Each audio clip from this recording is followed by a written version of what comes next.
Hello every one.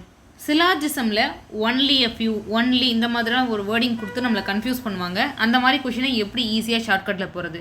First என்ன கூட்டுற சொல்லியிருக்காங்கன்னு பாருங்கள். சம் டேபிள்ஸ் ஆர் சேர் அப்படின்னு சொல்லியிருக்காங்க. அப்போ டேபிளும் சேரும் நான் சம் கனெக்ஷனில் போட்டிருக்கேன்.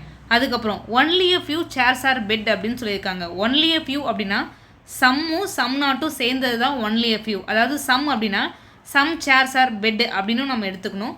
அதே மாதிரி some chairs are not bed அப்படின்னு நம்ம எடுத்துக்கணும். இப்போ பாருங்களேன், இப்போ சேரும் பெட்டும் நான் சம் கனெக்ஷனில் போட்டிருக்கேன். ஆல்ரெடி டேபிளும் சேரும் சம் கனெக்ஷனில் இருக்காங்க. அப்புறம் சேரும் பெட்டும் சம் கனெக்ஷன் அப்படின்றது வரைஞ்சிட்டேன். அதுக்கப்புறம் நான் சம்மும் வரையணும் சம் நாட்டும் வரையணும்னு சொல்லியிருக்கேன்.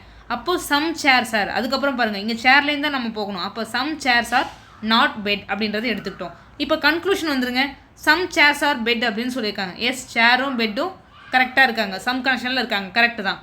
அப்போது some chairs are not bed அப்படின்னு சொல்லியிருக்காங்க. ஆமாம், ஒரு சில ஷேர் வந்து நாட் பெட் அப்படின்றதும் கரெக்டு தான். அப்போ போத் ஸ்டேட்மெண்ட் ஆர் ஃபாலோஸ் அப்படின்றது இதுக்கான ஆன்சர். இந்த மாதிரி நீங்கள் இன்ட்ரெஸ்டிங்காக சிலாஜிசம் பற்றி தெரிஞ்சுக்கணும் அப்படின்னா தமிழ்வேல் அகாடமியில் சிலாஜிசம் பற்றி ஃபுல்லாக நம்ம வீடியோஸ் போட்டிருக்கோம். அதை போய் பாருங்கள். அதை மட்டும் பார்த்துட்டு உங்கள் previous year question paper practice பண்ணிங்கன்னா நிச்சயமாக 100% மார்க் எடுக்க முடியும். நம்ம எல்லாத்தையும் கவர் பண்ணி தான் நம்ம கிளாஸ் நடத்திருக்கோம். ஸோ இந்த மாதிரி இன்ட்ரெஸ்டிங்காக தெரிஞ்சுக்கணும் அப்படின்னா தமிழ்வேல் அகாடமியை ஃபாலோ பண்ணுங்கள். தேங்க்யூ.